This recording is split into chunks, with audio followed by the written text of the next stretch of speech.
So my name is Sonia Antel. So I should say this is our second offer of this webinar. We ran it, I think, 2 weeks ago. We were absolutely overwhelmed with demand, which is why we've run it again. And in the same way, we've also had a huge amount of interest in working virtually as a result of COVID driving everything and everyone online. So we've got, as a company, we have a really long-standing experience of working virtually.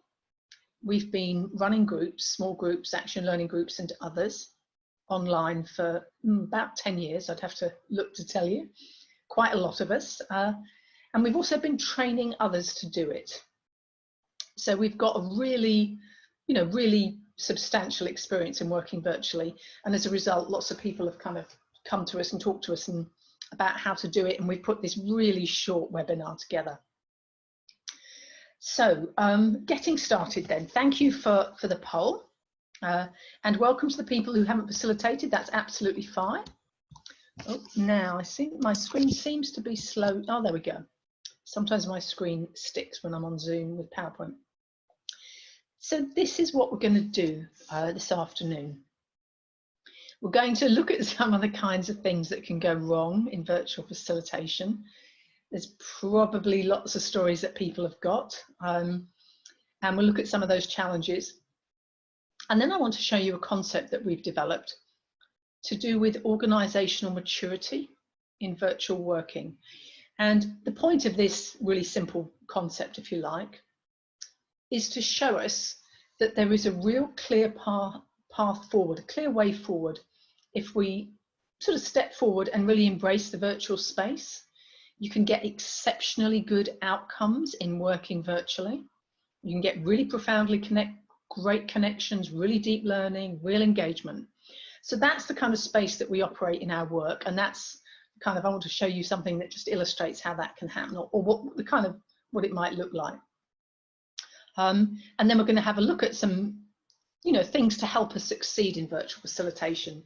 There's a lot of material that could be done here that we offer, and that that's around, that's in the arena.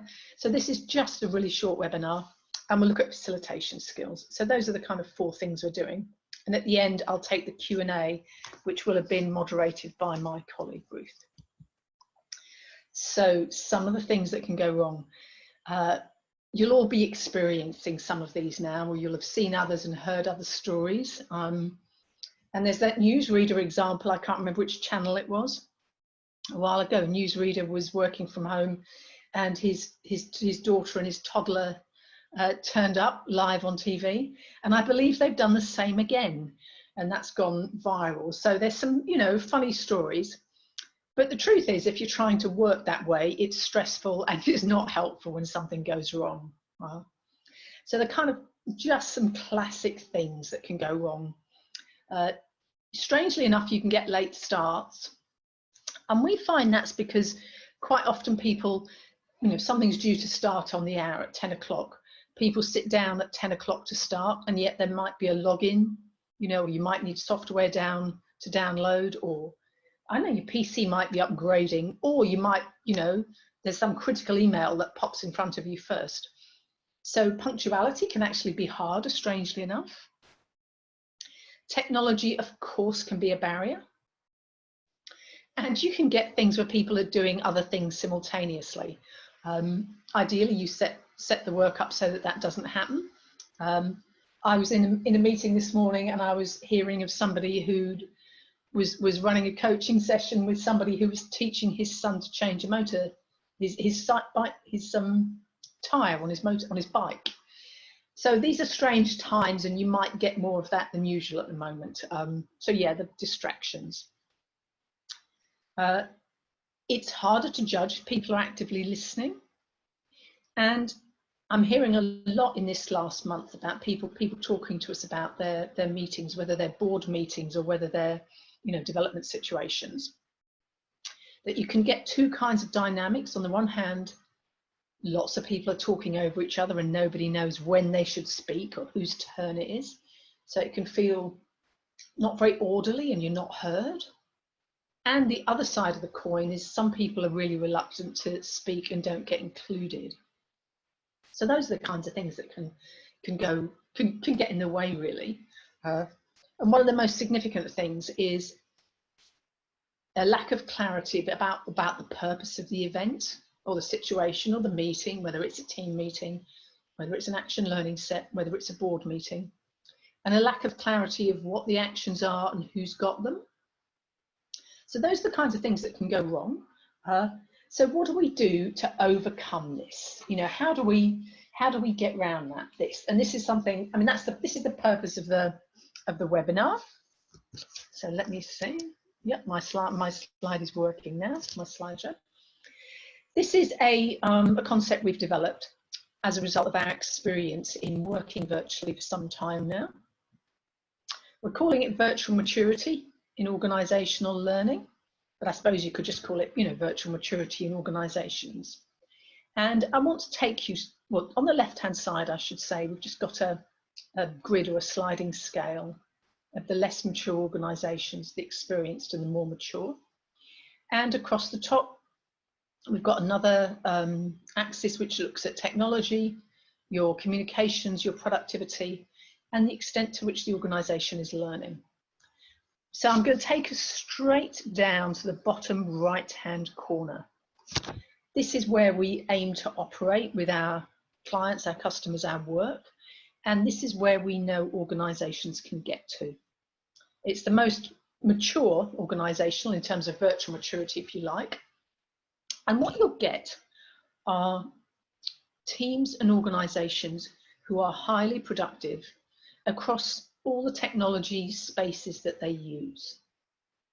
So the technology just fades into the background. The technology is just the way the work is being done. Teams work together, and while they work in the virtual space, they're learning and they're developing. And that development in a team or a function or department gets fed into the organisation. And you'll see teams and organisations and businesses working together and developing together. And they're doing it all, whether they're doing it on Zoom or Skype or a whole range of platforms, however they're doing it, the technology is just the background, just the context. What really counts and what's really happening is the learning, the sharing, the challenge, the development. We do a lot of action learning sets where we start with organisations and teams virtually from the very beginning. And in a way, that's a great place to start. It's very easy with virtual work to start from a deficit mindset. And I think because so many of us have been sprung into this with COVID, we've had lots of calls about, well, you know, I can't see people and they're not in the same room and I don't know how they're feeling and I can't read body language. There's a lot of a deficit mindset. And actually, there's something to be said for starting afresh, completely afresh, sort of almost using positive psychology. And we've got some great instances and case stories or whatever of working with functions, team leaders across an organisation, often globally, who've not met, who come together, work with us in a small group dynamic, often action learning, and develop the business together. And they're in different time zones. You know, they're not getting on planes now, but they weren't getting on planes before this happened. They were doing all that team learning, individual learning, team learning, and developing their function and their business virtually online with us in small groups. And a great example I think I spoke about last time was some work we're doing with Coty, who are the beauty company, and they're developing their sales function this way. They're regional sales managers of different countries all over the world, are grouped in time zone action learning sets and small groups, and they're developing their function in a global corporation by working virtually. And it's in-depth work and it takes time, it takes focus. But that's the sort of bottom right-hand space where we aim to be and where we know people and organisations and teams can get to. So I'm going to offer you a moment's question or reflection, if you like, which is, you know, where are you or your team or your organisation in terms of virtual maturity? If I go to the less mature, you'll get situations where technology is not used, there's not much productivity, and dispersed teams don't communicate. Now, I think most organizations now have been pushed into having some experience of working virtually because of COVID. But you still might get, really uneven productivity, for instance, or inconsistencies in the level of learning. So my offer to you, or my question to you is, where's your organization, where's your team? If you're a facilitator or you run meetings, where would you put yourself on this grid? Because this is where people and organizations and teams can be, in the bottom right hand corner, and that's what we aspire to. So it's a way of kind of showing you a route or a path, or kind of development route, I guess. So moving away from the kind of concept, the 4 areas I'm going to speak about, so I think I've got 4 more slides to look at the areas to consider for best practice in virtual working. There's the whole piece about creating the conditions so that it works, setting it up to work. We couldn't run this event without a slide talking about technology. But I want to say right up front that our preference with technology is that it actually disappears, it vanishes effectively, and what counts is the human engagement and the learning. That's what we're looking for. And that the learning, the interaction, the team development, the business development, the organization development, whatever whatever the tool is, whatever the purpose is that you're meeting for, that is what's up front. There's a piece that really needs looking at to consider in terms of us developing ourselves to work virtually, which is about our individual presence. How do we show up? How do we want to show up? And taking a lot of responsibility, being really proactive there about how we show up in this space. And then there's the vexed and demanding area of group interaction when everything's online, and that's a challenge. Again, there's lots we can do there, lots that can be done, but it is a hard one. So, okay, so setting it up to work. This is about the conditions for success. Very, very often, well, always in our small group work, we start with check-ins. We get people to say where they are and well, might be who they are if it's a first meeting, but who they are, where they are, what's going on in their area. I mean, by their area, I mean physically where they're located. And we talk about avoiding a deficit mindset, and I alluded to that earlier. Instead of starting at this, because so many people were sprung into it, sadly, with all the things that we're losing, turn that on its head and sort of use positive psychology and consider what we do have. And we do have the voice, and there's a huge amount of data in the voice. We've got voice exercises where we give people exercises to do and look at, for instance, the amount of what motivation do you hear in the voice, for instance? Where's resistance? Where's energy to change? What's the emotional tone of the voice? So there's a huge amount of data. And we say to people, instead of starting with well, I won't have this and I won't have that and I can't do coffee with them and so on and so on and so on, really focus on what you do have, what you can see in those little thumbnails, what you can see and what you can hear. All of this requires the facilitator to be fully engaged, and that sort of speaks to understanding what helps us as facilitators, or for that matter team leaders, team managers, what helps us be really present and in contact in the virtual world. So one of the things I say to people is, we say to people, if you're doing a lot online all day, when you check out of one meeting and go to another, don't sit at your desk and do your email. If you can, get up, stretch, walk around. If you can get some fresh air, get some fresh air. That really makes sense. If you can be in some other part and it be in the physical world, that can help do something we call grounding yourself. So it's about being fully aware of your own virtual presence. So those are some of the kinds of things we think about. Now, where are we? Okay. So technology. The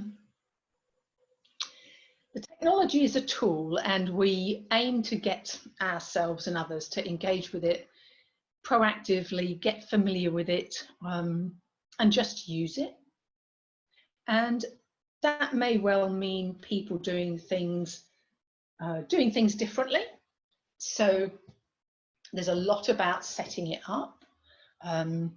We ask people to come to meetings early. We get to meetings early, and we ask people to get to meetings early. I've sat down to run meetings at 1:45, and all of a sudden, you know, my system's taken over itself and it's updating something, and I would be frozen out if I started on the hour. So there's a lot more, a bit more planning and thought and pre-thought that needs to go in there, and design, and we need to develop different habits. We spent a lot of time this last month making short familiarization sessions available to people who hadn't used whichever platform they needed to use with us, as our our remaining face-to-face work came online. And that worked better for some people than for others, but we always provided that one-to-one slot, you know, check in with me or with my colleague, you know, a day or two before. Let's have a practice, let's see how it works for you, and just helping people to be familiar with it. In the same way as you're going to a new meeting venue, your team meeting's no longer meeting in one site, it's meeting, you know, in the site in the next town. You would be conscious, oh, how do I get there? Is there parking? How long will it take? What's the traffic like at rush hour? There's almost the equivalent but different to do virtually. And it's about facing it and thinking it through and just doing those extra things. When we're running large events, so we're running another large event this morning, we have a tech backup or production role. And if you're running a large event, it also makes sense, if there can be, to have two of you here. So my colleague Ruth, who isn't speaking, is looking at your questions. And this is just a webinar, so it's not as interactive as if we were training, but I've got Ruth in the background looking at the questions. So when we get there, I won't have to spend a lot of time looking through lots and lots of questions. I'll have a primer to be a bit more productive in those last few minutes. Some organisations actually call those technical production roles. Doesn't really matter what you call it, but if you're in a situation where you're doing something large and you need it, then how to make it available for yourself. I was at an event not long ago that effectively was an open space event online. And they had a full-time producer. Well, producer's one way of calling it. It's full-time tech support who knew the work, but obviously also knew the tool and what to do, how to make Google Docs, you know, available, how to get us into small rooms, how to get us out of small rooms, and so on and so forth. Other kinds of thoughts around technology are we'll try and have participants' mobiles available. You know, if somebody isn't in a meeting and you're expecting them and they're critical, you can just call them instantly. Oh yeah, I spoke about setting the meeting up early and allowing people to get themselves sorted out and things to be downloaded and people to arrive. And then there's pieces that begins to sort of speak to how we manage ourselves in the technical space, in the virtual space. It's often the case we need to be more explicit virtually. Now, in a room, you can just feel the energy, or you get to a certain place on your team meeting agenda, and it's when you all normally know that you have, you know, we've done this and we've done that and we've done so and so. Right, let's all take 3 minutes, grab a coffee and start again. You need to be really explicit about all of that. You might need to use people's names much more. Some applications show their names bottom left hand, and sometimes people are using other people's applications. So you call someone, you know, John and he's James, and there's all that kind of ordinary stuff to just sort out. Now, when we wrote this material, we were thinking less about our work in the UK, because a lot of our virtual work is geographically spread. And where that's the case, it can be really important for people to locate themselves. I have a group that's ongoing. global group, and somebody gets up at 5:30 to start at 6 a.m. And somebody in Singapore has done a working day and had his dinner. So they are right at the tail, the opposite ends of each other's days. So we always name those things and own them in the space, and we and work with it. My 6 a.m. person probably needs I don't know, break for breakfast, or to be quiet because there's children are getting up or whatever. So just know it, name it, deal with it. And there's things to do around background sound and interruptions. I don't think I've got any background sounds. I hope I haven't. Headphones can really help. And again, this was our practice before everybody was at home, with everyone working from home and children at home. But we'll say to people, if you're expecting an interruption, let us know. If you've got builders in the background or a lot of traffic noise, headphones will help cut it out, but again, let us know. And my moving of paper might just sound like moving of paper to me, but it might sound like a kind of earthquake to somebody who's, depending on how my mic picks it up. So we'll say, I'm really sorry, there's a lot of noise there. Can we just see what's going on, if that's getting in the way? So there's all that stuff you just need to make spoken and engage with. And the truth is, none of that is any different than what you'd do if you were in a physical room together. If you're running an event or team meeting in a room and there was a lot of noise in the background, you'd say to the softly spoken people, I'm really sorry, can you speak up? Or you'd close the window to cut the noise out, or close the door, or, I don't know, you'd pop out, stick your head out and say, look, folks, you're really noisy here, can you move down the corridor? You just engage with it in real life in front of you there and then. And we do the same when we're working virtually. It just looks different. So it's about knowing those things will happen. Those some people, I know some people who call them tech monkeys, which is a kind of fond and affectionate way of calling them, but tech niggles. And it's just about managing the different space proactively. So there's some sort of initial thoughts about the tech. There's a couple of more things I want to say before we get to Q&A. So I want to talk about individual presence. And the webinar's aimed at facilitators, but really it's about anybody managing a significant meeting. You need to be really aware of what helps you be fully present and know what grounds you. When I started working virtually, which was a long time, a good while ago, I used to find it slightly strange to be at my desk, I don't know, doing emails or writing, and the next thing I'm with a group. And now I manage that boundary really specifically. For the 15 minutes before a meeting or a group or an action learning set, I'm just sitting quietly and I'm ready for it, and I'm thinking about the group, and I'm just arriving in my head and my heart. So when people check in, I've brought them to mind already. I know who they are. I have a sense of where the group might go as much as I can. Yeah, so hitting the ground running looks different, I think, or if you want it to succeed, it looks different when you're doing it virtually. And it's really important that the facilitator models the behaviour you want to see. I was on an event earlier. We were actually laughing because we demonstrated to each other what can go wrong. And sometimes people are checking into a virtual event and they're on an iPad, so their screen looks really strange because their hands are moving around really close up, and they may or may not realise how that looks to others. But it can be quite disconcerting. You kind of need, well, comparatively, to an extent, you need a kind of stillness and a steadiness. If you've left all your papers all over the room or the desk or something, and you're endlessly reaching for things, it can look really distracting and can look odd. There's lots of work we do about the voice, and I think, yes, I alluded to that earlier. In some situations that we work in, we get everyone to give each other feedback on their virtual presence and their voice. Your appearance really matters. There's lots of fun jokes and videos around now about people, working with jackets and ties on and their pajamas and slippers or their gardening clothes or whatever. But it does matter how you look on the screen. Does matter if you want to carry something that really matters, you know.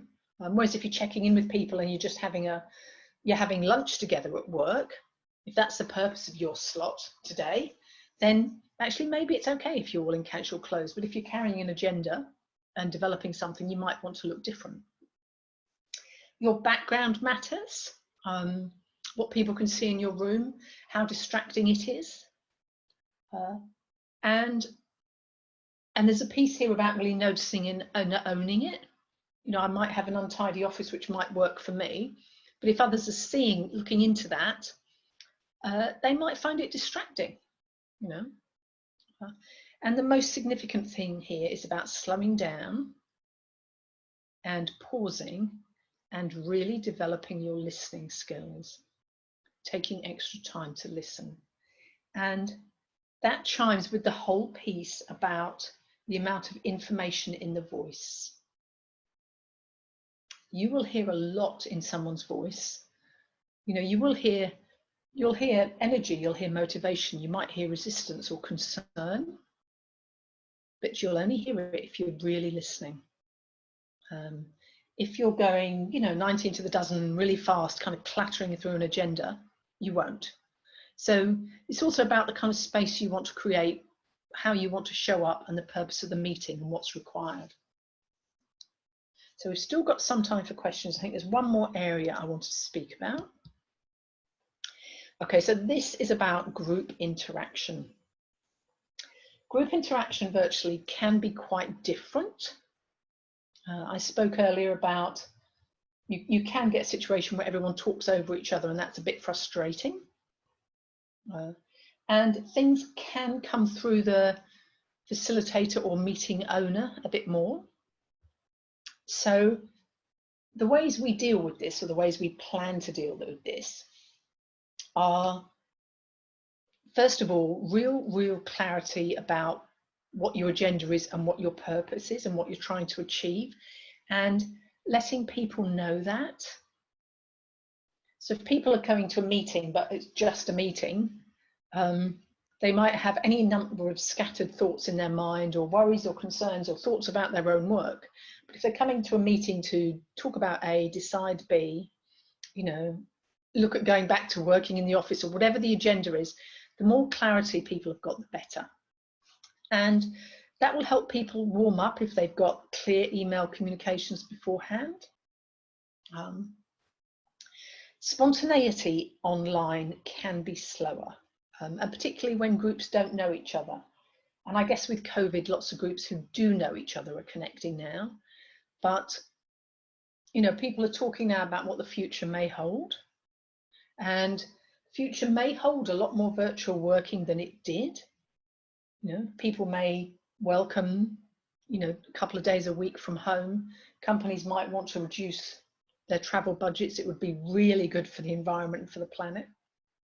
So you may be working in teams in the future, or groups, where the first time you meet somebody, it is online. And the spontaneity there can just be slower, and you might need to do some planning to think about how to, you know, how to include somebody who's just arrived, or just joined your group, and the first time they're joining is virtually. The kinds of things we think about here are how you're wanting to engage with people and how you're wanting to participate with them. And there's that version, sort of inclusive, participative way of being, versus the telling and lecture style. And there's lots of times, you know, in life, in work, where we have to share comms. It's really important in organizations. But thinking about how much do I need to do telling, if you like, telling in inverted commas, how much can I send out to people? How much can I say to them? It'd be great if you've read that, and then we could have questions on it, you know, Monday morning at 10. All of those kinds of things. So it's really worth thinking through. And that very much takes me to my next point. To get participation online and in the online space, it's worth spending more time on the design. So we've got a huge new organizational change, for instance, and I want people's thoughts on it and ultimately their concerns, and then therefore their buy-in, lecturing them about that for an hour and a half, and then when they're completely exhausted and asking for questions is not the way. And we know that, we all know that, but working virtually, you need to do it differently. You know, it's really worth sitting down and thinking, so this is what I'm supposed to deliver or achieve or examine, you know, or drive forward at work. How can I best do that with those group of people, given we're now doing it online? And it is a bit harder to be spontaneous. We find asking open questions really helps, really helps. And preparation, getting people to, you know, ask questions by person, by the chat function can help. And something we do in our small group work is actually leave space for people to think and reflect in silence. And a question we've been asking recently at the end of our action learning sets and small group work is, what have we done here that you could usefully adapt to your work meetings? And if you're using any other kind of entirely different technique in a group meeting, which, you know, brainstorming creative techniques are really, you know, really motivating, even if it's just a kind of what's our SWOT in this situation, where, you know, where are we strong, where are we weak, and so on.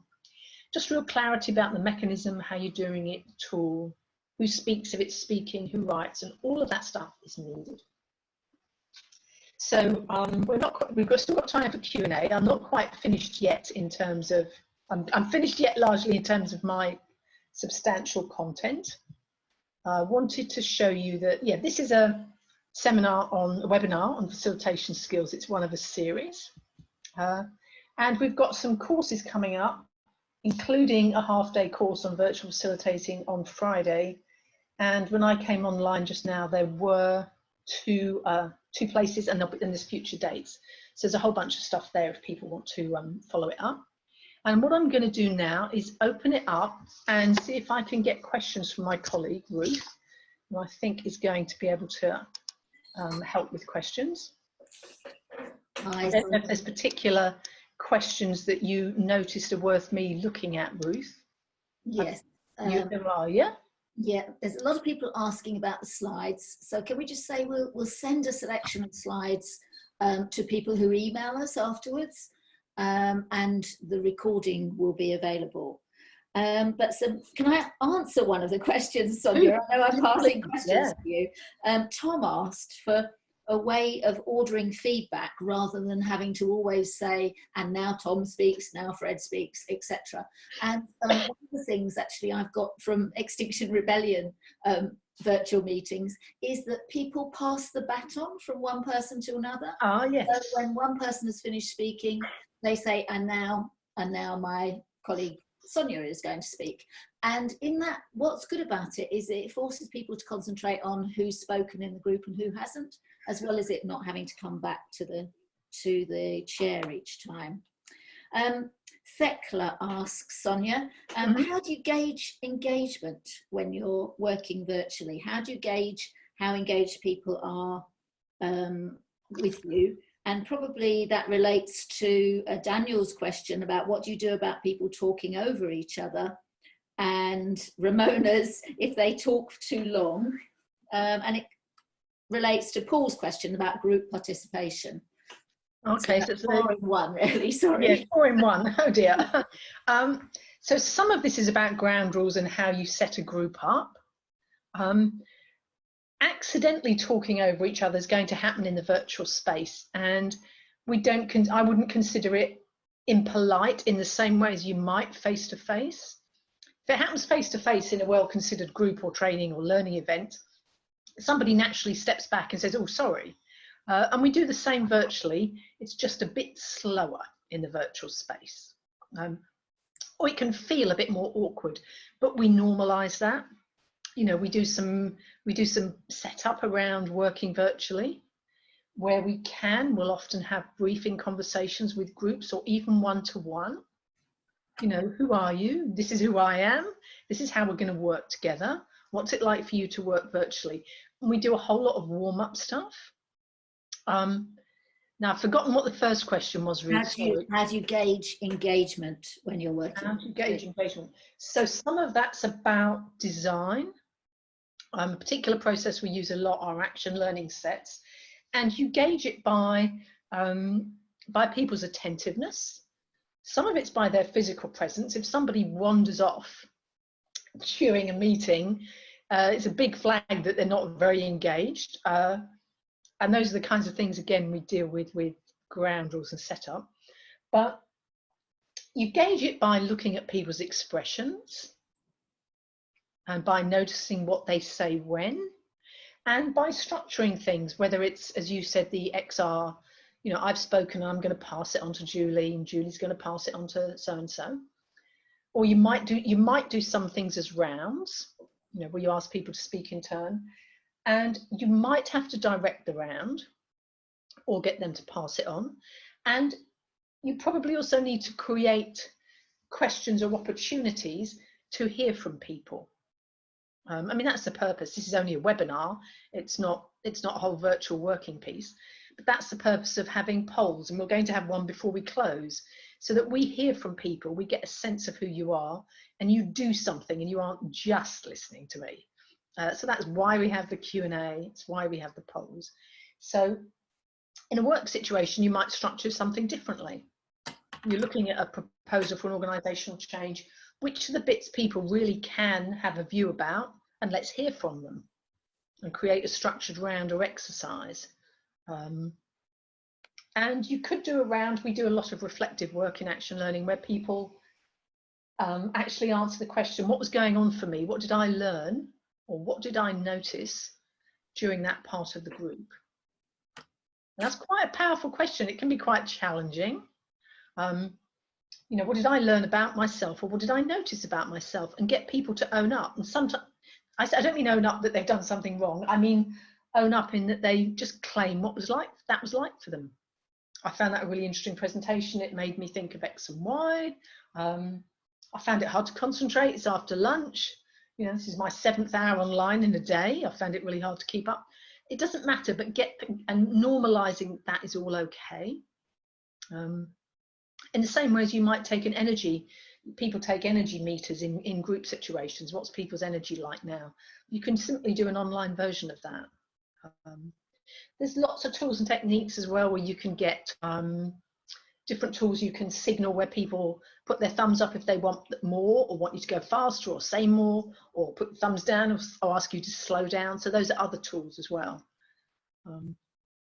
I don't know if did I cover everything you said, or did I touch on every question you mentioned, Ruth? I think so. And there's one more, which is what about people who don't stick to the schedule and talk very long? Okay, well, that's the same. Yeah, that's a kind of managing groups life challenge, isn't it? Well, first of all, I'd say let people know kind of what's expected of them, you know, up front, whatever your meeting or your facilitated situation is. You might, if you know you've got somebody like that, you might have to say, you know, thanks, Julie, can I get you to headline that? No. If it's helpful, you can talk about how some people, in Myers-Briggs terms, have an extroverted preference and will think out loud, but how in the virtual space that can take up some space. So you can create you can create moments for thought. So those are the kinds of things. Depending on what you're doing, I've had meetings where people sort of run ahead and they think they're presenting on something and we haven't, you know, I'll say, look, can we just, I will interrupt if I need to. Look, I'm really sorry. We're at this stage of the meeting. We're not at that stage. Can I just check where you thought you were? And inevitably in that situations I've come across, people have said, oops, you know, I went too fast. I thought we were here. I thought I'd get started. I just jumped in. I couldn't help myself. There's, you know, there's no harm done, but you might need to be a bit more interventionist. Might feel a bit more interventionist virtually than it sometimes feels face to face. Certainly it's very explicit. Yeah, very explicit. So maybe there's time for one or two more questions. I'll take one more question and then we'll get the closing poll up. From the chat screen, there's a few people saying do we like Zoom best? What about Zoom versus other tools for virtual meetings? Oh, okay. Well, I can tell you our experience. We started this, I can't remember, I think we started with WebEx and went to Skype, and we landed up on Zoom as a preference because it's easier, it's sort of intuitively easier. We find it really reliable, and we work with lots and lots of organizations who've got people overseas, you know, even in countries like Africa where you can't rely on the Wi-Fi and the connection isn't so good. So we find it the most, user-friendly and the most reliable over different geographies. Some organizations have got security issues and won't use Zoom. Some big global organizations have got their own kind of in-house platforms, and everyone's getting to grips with Skype and, you know, MS Teams and all of those kinds of things. But so what was the question? Sorry, Ruth, I've started talking, I've forgotten it. No, you've answered it. I've answered it. Okay. So what we'll do, I'll take one more question, but I'll also get the closing poll up because I'm conscious. I think we've got 2-3 minutes to go. Yeah, 1 minute. Oops, 1 minute. So we'll get the closing poll up from my colleague Julie. Anything else I should? A couple of people asking about how exhausting is it to do virtual facilitation. That's really interesting. In my experience, it can be more intense. There isn't any doubt. And that's why we talk about this thing about grounding yourself. I always step away from my screen and my desk after a session, and then I go back to it for a new session. But I've found since we're all in lockdown, if I'm doing a morning and an afternoon online, I actually find it really hard to go online in the evening with a friend. And that's personal. I'd almost rather call them and just have the audio because it can just be a bit much. So that's something to manage, you know, it's something to manage. It can be exhausting. It's a learning curve as well. We get better at it and easier at it. And something we haven't had here because this is a webinar mechanism. I mean, you can get humor and warmth and all those kinds of things and really, you know, jokes and fun interaction, all that kind of stuff can happen online, but it's a learning curve. You know, your group needs to be working well and being productive in the space. And when that starts to happen, then the technology does fade away and it is less tiring. It's more human and less tiring. So if you get down to that bottom right-hand corner in the slides, that's where, you know, that's when it is less tiring. So that's my kind of initial thought. So I think we finished the poll. I think we have finished the poll, and it is just 1 minute past 4. So I just want to thank everybody for joining us. I really appreciate it. I know it's a big deal for people to create this kind of quiet time when you're working at home and you've got friends and family and caring responsibilities as well. So thank you for being here with us. And for anybody who wants to be in touch and want to understand how we train people to work virtually, feel free. And otherwise, you'll all be getting an email. So thank you. Thank you all very much.